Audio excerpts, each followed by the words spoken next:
ও আমার প্রিয় বন্ধুরা, তোমরা সবাই কেমন আছো? আমি জানি তোমরা সবাই এই শীতে একটুও ভালো নেই, তাই আমি রাখি চলে এসেছি তোমাদের গরম করার জন্য। আজকের এই গল্পটি পুরোটাই শুনলে তোমরা এই শীতে প্রচুর গরম হয়ে যাবে এবং তোমাদের পাইপ দিয়ে ঝরনার মতো জল বের হবে। আর হ্যাঁ, গল্পটি শোনার আগে হেডফোন ব্যবহার করো, তাহলে বেশি কথা না বাড়িয়ে চলো আজকের গল্পটি শুরু করি। ছোট কাকি বৌদিকে খুঁজতে গুদাম ঘরে চলে এসেছে। আমি বৌদির সাথে আছি।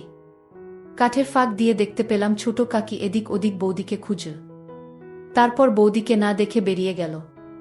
ছোট কাকির পায়ের আওয়াজ মিলিয়ে গেল। বৌদি বলল, দেখেছ ঠাকুরপো, আর একটু হলে ধরা পড়ে গেছিলাম। ধরা পড়লে কি কেলেঙ্কারি হতো বুঝতে পারছ? সত্যি বলতে আমিও ভীষণ ভয় পেয়ে গেছিলাম।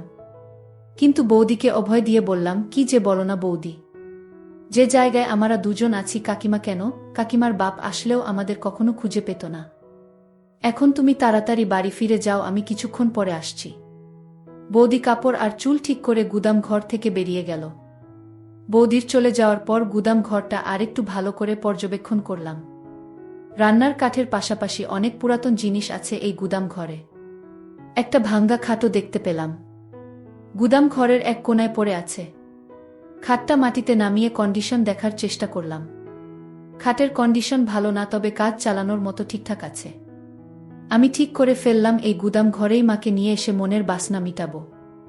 আজ ছোট কাকির নাকের ডগায় বৌদিকে কাজ করে দিলাম, অথচ ছোট কাকি বুঝতেও পারল না। এর চাইতে নিরাপদ জায়গা আর হতে পারে না। এখন যেভাবেই হোক মামনিকে এখানে নিয়ে আসতে হবে। বৌদি যাবার 15 মিনিট পর আমি বাড়িতে ঢুকলাম। এই সময়টা বাড়ির সামনের লনে হাঁটাহাঁটি করলাম। তাড়াহুড়োয় মনের খায়েশ মিটল না। সকালে স্নানের সময় মাকে দেখার পর থেকে একটা ঘোরের মধ্যে ছিলাম। মা ছেলের স্বাভাবিক সম্পর্ক বারবার ভুলে যাচ্ছিলাম। পূজনীয় মাকে এক অপ্সরা নারী ছাড়া কিছুই চিন্তা করতে পারছিলাম না। নিজেকে থামাবার শত চেষ্টা যেন বিফল হয়ে যাচ্ছিল বারবার। আজ সকালে বড় কাকার কিছু অতিথি আসার কথা ছিল। সকাল পেরিয়ে দুপুর হলেও তাদের কোনো খবর নেই। দুপুরের শেষ দিকে মা আর নোলক দিদিকে পুকুর ঘাটে গোসল করতে দেখলাম। মা যখন পুকুর ঘাট থেকে উঠে এলো তখন আমি চিলেকোঠায় বসা। তাদের সম্পূর্ণ স্নান দেখে মনের মধ্যে তীব্র বাসনা জাগতে থাকে। রাতে সবার সাথে খেতে বসলাম। আমাদের খাওয়া মাঝামাঝি হলে শুনতে পাই কিছু অতিথি এসেছে। বড় কাকার যে বিজনেস পার্টনারদের আজ সকালে দেখা করার কথা ছিল, এরা হলেন তারা। এনারা সকালে এসে পৌঁছাতে পারেননি কারণ রাস্তায় নাকি গাড়ি খারাপ হয়ে যায়। সেটা ঠিক করে রওনা দিতে একটু দেরি হয়ে যায়, ফলে তারা গাজীপুরের জ্যামে আটকা পড়ে। কিন্তু অসময়ে আসায় বড় কাকা তাদের সাথে এখন বৈঠক করতে পারবেন না। তাদের জন্য আজ রাতের থাকা খাওয়ার ব্যবস্থা করতে বললেন। কাজ হবে সকালে। অনাকাঙ্ক্ষিত এই অতিথিদের থাকার ব্যবস্থা করতে গিয়ে একটা ঘর কম পড়ে গেল। ঠিক হলো আজ রাতের জন্য আমি অন্য কোনো ঘরে ঘুমাবো। আমি মনে মনে মামনি বা বৌদির সাথে ঘুমানোর প্রার্থনা করতে থাকলাম। কিন্তু শুনতে পাই মা আর আমাকে এক ঘরে থাকতে হবে। খাওয়া শেষ করে রাত কাঁচা থাকতে আমি ঘরে চলে গেলাম। নিজেকে স্বাভাবিক রাখার চেষ্টা করছিলাম। কোনোভাবেই নিজের ভেতর ওসব জাগতে দিতে চাচ্ছিলাম না। মায়ের সাথে আগে অনেক থেকেছি, ঘুমিয়েছি অনেক রাত, তবে আজ রাতের ব্যাপার আলাদা। জ্বরের রাতের পর থেকে কিছু একটা বদলে গেছে আমার ভেতরে। স্বাভাবিক সম্পর্ক চিন্তা করতে পারছি না কেন যেন। মা হাতের কাজ শেষ করে ঘন্টা খানেক পর ঘরে আসো। আমি মোবাইল ঘাঁটছিলাম। মা এসে কাপড় নিয়ে বাথরুমে চলে গেল। কিছুক্ষণ পর একটা নতুন শাড়ি পরে বের হলো। মায়ের রূপ দেখে আমার নিজের উপর নিয়ন্ত্রণ রাখা আরও কঠিন হয়ে পড়ে। নিজের ভেতরের এক পাশবিক পুরুষ সত্তা জেগে উঠতে থাকে। সে সত্তা মায়ের রূপের মধু আমার চোখ দিয়ে নিংড়ে নিতে থাকে। সন্তান সত্তা আর পুরুষ সত্তার ভেতর এক যুদ্ধ চলতে থাকে। আমার হাতে মোবাইল দেখে মা বলল, রাত জেগে আর মোবাইলে ঘাঁটিস না, ঘুমিয়ে পড়ো। নতুন শাড়িতে মাকে অসম্ভব সুন্দরী লাগছিল। কিন্তু এ সময়ে শাড়ি বদলানোর কারণ বুঝতে না পেরে মাকে প্রশ্ন করি, এ সময় শাড়ি বদলাতে গেলে যে? আর বলিস না, তোর বড় কাকি থালা বাসন ধুতে গিয়ে শাড়িতে তরকারি ফেলে দিল। ওই শাড়ি তো আর পরে থাকতে পারি না। এই শাড়িতে তোমাকে অনেক সুন্দর লাগছে মা। ওমা, তাই নাকি? এটা তো অনেক পুরাতন শাড়ি। শাড়িটা কে পরেছে দেখতে হবে না? আমার মা তো বিশ্বের সেরা সুন্দরী। তোমাকে সব কাপড়েই সুন্দর লাগে কি? মা পাশে এসে বসল। আজ হঠাৎ মাকে এত সুন্দরী লাগছে কেন? কোনো মতলব আছে নাকি? মতলব আছে এবং সেটা খুব ঘৃণিত। আমি পেটের কথা পেটে রেখে বললাম, কি মতলব থাকতে পারে তুমিই বলো। সেটা তুই ভালো জানিস বাপু। দেখি আমাকে শুতে দে। সারাদিন হাড় ভাঙ্গা খাটুনি গেছে। হ্যাঁ, সে তো হবেই। বাড়িতে যতজন লোক সবার জন্য রান্নার কাজ করতেই তো বেলা শেষ হয়ে যায়। চাকরের কি দরকার? নিজেরাই তো সব কাজ নিতে পারি। হ্যাঁ তাই তো। বউগুলোকে বিনে পয়সায় চাকরের মতো খাটাতে পারলে তো কাকাদের লাভই। তুই কাকাদের উপর খেপলি কেন রে? খেপলাম কোথায়? তোমার পা টিপে দেব মা।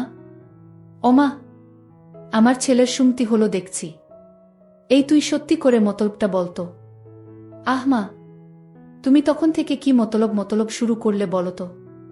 বলা নেই কওয়া নেই আমাকে সুন্দরী বলছিস, হুট করে আমার সেবা করতে চাচ্ছিস। ব্যাপারটা কি? ব্যাপার কিছু না। আমি জ্বরে পড়লে তুমি সেবা করেছিলে, সেখানে তোমার কি মতলব ছিল বলো শুনি? ওমা, মতলব থাকবে কেন?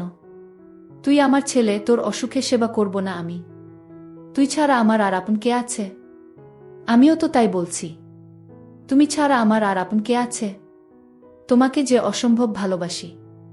মা ইমোশনাল হয়ে পড়ে আমার কথা শুনে আমাকে ধরে কাঁদতে শুরু করে। মায়ের ছোঁয়া পেয়ে এ সময় পরাজিত হয় আমার সন্তান সত্তা। তখন আমি এক অন্য আমি হয়ে যাই। তীব্র লালসায় মাকে ধরি। কিছুক্ষণ পর মা আমাকে ছেড়ে দিয়ে আমার কপালে গালে হামি দিতে থাকে। মায়ের চোখে কান্নার জল। আমি হাত দিয়ে মায়ের চোখের পানি মুছে দেই। মাকে বলি, তোমার জন্য আমি আছি মা। তোমার কোনো ভয় নেই, কোনো দুঃখ নেই। তোমার সব চাওয়া পাওয়া আমি পূরণ করে দেব। মা হাসার চেষ্টা করে বলল, আমার ছেলে দেখি বড় হয়ে গেছে। মায়ের দুঃখ কষ্ট বুঝতে শিখেছে। কিন্তু আমার কোনো ভয় নেই, দুঃখও নেই। আর নতুন করে চাওয়া পাওয়ারই বা কি থাকতে পারে? আমি গম্ভীর হয়ে মায়ের হাত ধরে বললাম, তুমি সব সময় মানিয়ে নিয়েছ। বাবা তোমার প্রতিদিনের পর দিন যে অবিচার করেছে তা আর কেউ না জানুক, আমি জানি। আমার কাছে লুকানোর কিছু নেই। মা বিব্রত হয়ে আমার হাত ছাড়িয়ে নিয়ে বলল, তোর বাবা আমার সাথে কি অবিচার করল? সংসারে একটু আটটু মনোমালিন্য হবে, এটাই তো স্বাভাবিক। তোর বাবা একটু রাগী জানি, কিন্তু সে মানুষ খারাপ না। আমি মায়ের একটা গালে হাত দিয়ে বললাম, আমার জন্মের পরে বাবা তোমাকে ছুঁয়ে দেখেছে কি আদৌ?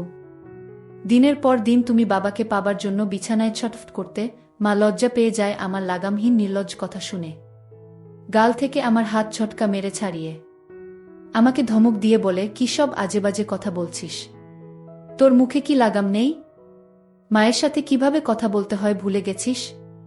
আমি মায়ের দুই বাহু শক্ত করে ধরে মাকে বললাম, আজেবাজে কথা না মা।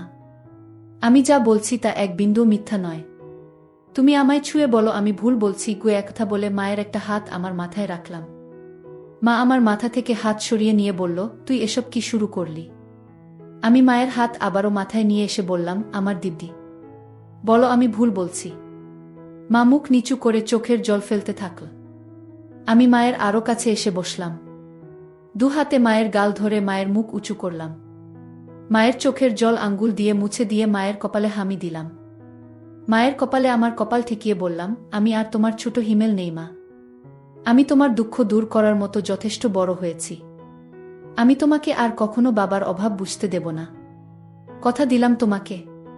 মা আমার দিকে বিস্ময়ে তাকিয়ে বলল, তুই কি বলতে চাচ্ছিস? তোর বাবা কিসের অভাব রেখেছে? আর তুই বাবার কোনো অভাব পূরণ করবি? এই অভাব বলে আমি একটা হামি দিলাম। মা ঘটনা আকস্মিকতায় স্তব্ধ হয়ে যায়। যখন বুঝতে পারে আমি কি করছি তখন আমাকে দু হাতে ধাক্কা দিয়ে ঠেলে সরিয়ে দেয়। তুই এটা কি করলি? তুই কি জেনে বুঝে করছিস? তুই পাগল হয়ে গেছিস। মা তার চেহারা দু হাত দিয়ে ঢেকে কাঁদতে লাগল। একটু পর মুখ তুলে আমার দিকে রক্তবর্ণ চোখ করে বলতে লাগল, দূর হ আমার চোখের সামনে থেকে। তোর মতো কুলাঙ্গার জন্ম দেওয়ার আগে আমার মরণ হলো না কেন? যদি জানতাম তুই বড় হয়ে এ কাজ করবি তাহলে তোকে ছোটবেলাতেই গলা। মা কথা শেষ করার আগেই আমি মাকে আবার একটা দেই। আমি তোমাকে ভালোবাসি মা, অনেক ভালোবাসি। তুমি দিনের পর দিন বাবার অভাব অনুভব করেছ। গভীর রাতে তুমি আমাকে ধরেছ, কিন্তু মা হয়ে ছেলের সাথে সম্পর্কে জড়াতে পারনি। আমি ছোট ছিলাম বলে তুমি মেটাতে পারোনি শরীরের ক্ষুধা। মা আমার কথা শুনে বলে, তুই এসব কি বলছিস? আমি তো মা হয়ে তোর সাথে এমন কাজ করার কল্পনাও করতে পারি না কখনো। মায়ের কানে মুখ রেখে বললাম, আমাদের মা ছেলে সম্পর্কের বাইরেও একটা পরিচয় আছে মা। আমি পুরুষ আর তুমি নারী। তুমি এতদিন নিজেকে সমেত রেখেছ, নিজেকে সতী প্রমাণ করার চেষ্টা করেছ, কিন্তু কার জন্য? যে লোকটা তোমাকে মানুষ বলে গণ্যই করে না তার জন্য। তুমি যদি নিজের জন্য একবার হলেও ভাবতে, তাহলে আজ তোমার জীবনে এত দুঃখ থাকত না, কখনো এত অবহেলায় থাকতে হতো না। মা আমার বুকে মাথা লুকিয়ে বলতে থাকে, কিন্তু তুই আমার ছেলে, আমি কখনো এত বড় পাপ করতে পারবো না, আমাকে ছেড়ে দে তুই। আমি নিজেকে আটকাতে পারছি না মা, তোমার স্পর্শ পেয়ে আমি পাগল হয়ে গেছি। তুমি অপরূপ সুন্দরী, তোমার মায়া আমাকে পাগল করে দিচ্ছে। মা বলল, তুই এমন করিস না, তোর পায়ে পড়ি, আমাকে এত বড় পাপের ভাগিদার করিস না তুই। আমি তোর বিয়ের ব্যবস্থা করে দিব। আমি হাত বুলাতে লাগলাম। সমাজ, সংসার, ধর্মের ভয়ে এই নিষিদ্ধ সম্পর্কে জড়ানো থেকে মন প্রাণ দিয়ে নিজেকে আটকাতে চাইছে মা। কিন্তু আমি জানি দেহের ক্ষুধার কাছে মনের বাধা এক অনুপরিমাণ বাধা দিতে পারবে না। মাকে সব সময় পূজনী দেবীর সাথে তুলনা করে এসেছি, আজ এই দেবীর সাথে এমন ঘৃণিত কাজ করতে আমার বিবেকেও বাধছে। কিন্তু ওই যে দেহের ক্ষুধার কাছে পরাজয় হয়েছে বিবেকের। মা চোখ বন্ধ করে আছে, চোখে পানির রেখা ছাপ ফেলে গেছে। মায়ের নাকের ফুল ঘন ঘন ছোট বড় হচ্ছে। আমি মায়ের চিবুক ধরে মুখ উঁচু করে ধরলাম। মা চোখ খুল না, ঘন ঘন নিঃশ্বাস নিতে থাকল। মায়ের বিছানার পাশের টেবিলে সিঁদুরের কৌটা দেখতে পেলাম। এক হাতে কৌটাটা তুলে নিলাম। কৌটা থেকে সিঁদুর নিয়ে মায়ের ফাঁকা সিথিতে পরিয়ে দিতেই মা চোখ খুলে ফেলে। হিমেল, বাবা তুই কি করছিস এসব?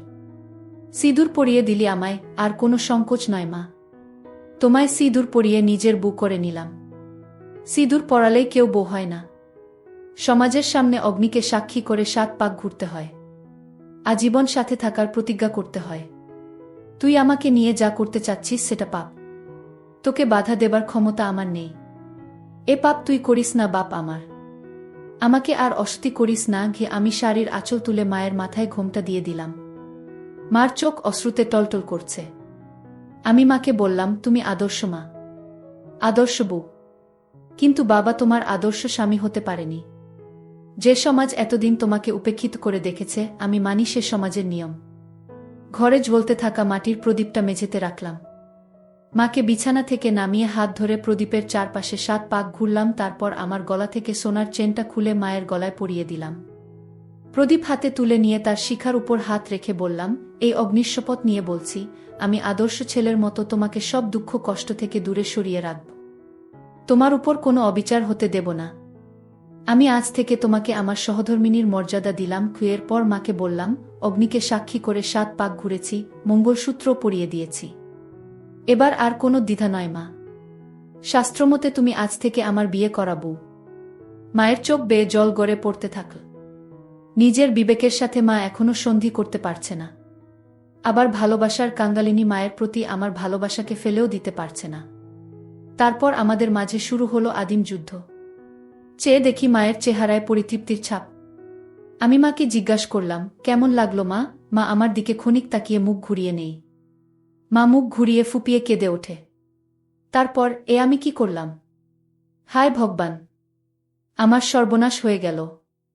নিজের পেটের ছেলের কাছে ক্ষণিকের সুখের জন্য নিজেকে বেচে দিলাম। ভগবান, আমাকে ক্ষমা করো বলে আমার দিকে পিঠ ফিরে কাঁদতে থাকে। বন্ধুরা, আজকের গল্পটি এখানে শেষ করলাম। দেখা হবে পরবর্তী পর্বে।